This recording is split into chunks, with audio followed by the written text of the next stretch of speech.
باش نكون صريح من الاول، انا ما كنآمنش بلي نقدروا نشوفوا الجنون في الصوره ديالهم الحقيقيه، ومتاكد بلي هادشي اللي كيوقع ليا عنده شي تفسير منطقي. دابا هادي شي عام تقريبا يسر عليا الله وتحولت لواحد الدار جديده زوينه بزاف. في الايام الاولى كنت كنخرج كنمشي نشوف الدروبه، القنات، الزناقي والحي اللي وليت ساكن فيه.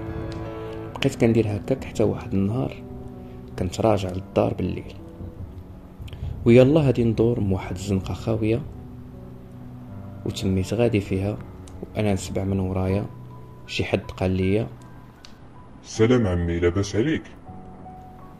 انا تخلعت حيت كنت غادي غير بوحدي وما رديتش البال منين خرج ليا. قلت ليه: الحمد لله ولدي. بقى ماشي معايا في الدرب وكيسول فيا شويه، وراني دارهم وهو يرحب بيا مسكين على اساس اننا جيران. يلا هادي نقول ليه باللي خاصني نمشي، هو يقول لي: باز ليك عمي، سكنتي في ديك الدار؟ قلت ليه علاش، واستغربت. ديك الساعه وهو يخرج واحد الصوت ديال القط، وبديت كنضحك باستغراب وكنقول: هذا مالو، واش حمق؟ عطاني بالظهر وتم غادي كيبعد عليا. الطريقه اللي كان كيتمشى بها كانت بحال الا لابس شي طالون ولا ما نعرف سكران، المهم غادي على السبعان ديال رجليه وكيميل. كانت غريبه وصافي.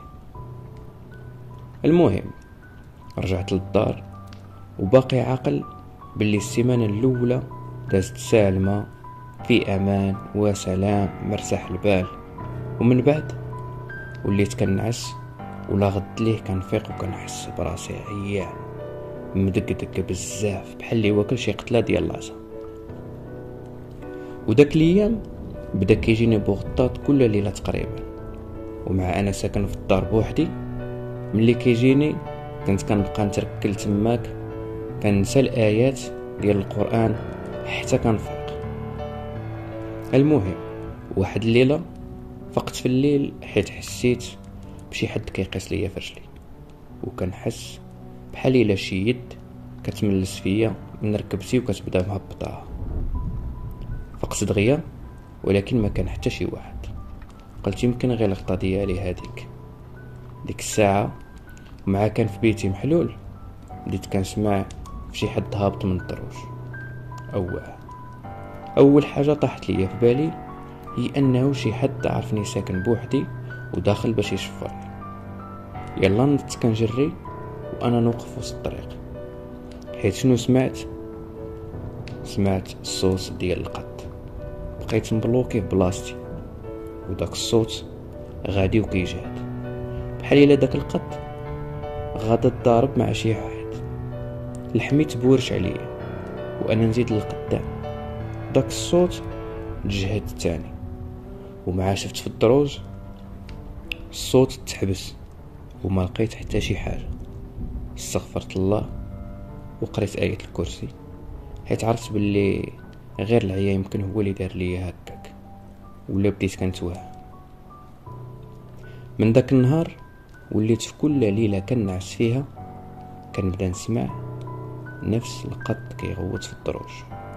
وبعد المرات ملي كنشد الباب ديال بيتي وانا مولف كنشد الباب ديال بيتي كنسمع فيه كيغوت قدام الباب.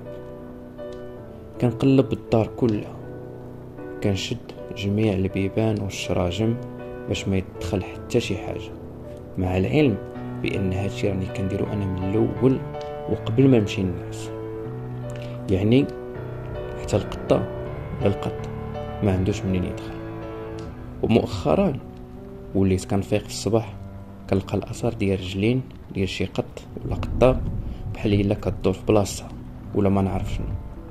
انا سائق وعارف باللي هاد الشي عنده شي تفسير منطقي، ولكن ملي وليت كنشوف بلي البلاصه اللي سمعت فيها الصوت المشى هي نيت اللي كنلقى فيها دوك الاثار كيجيني داك الشي غريب بحال اللي جاني الحمق. انا متاكد باللي كاين شي تفسير منطقي لهذا الشيء، غير ما عرفتوش.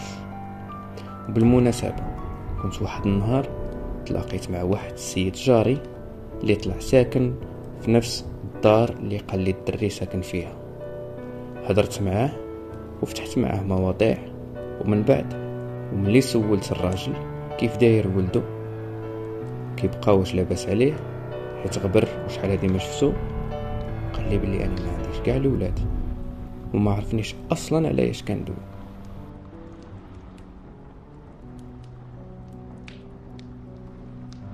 عندكم شي تفسير لهاد القصه؟ خليو لي الكومونتيرات ديالكم باش يقراها صاحب القصه. تهلاو في راسكم، الى قصه واحده اخرى ان شاء الله.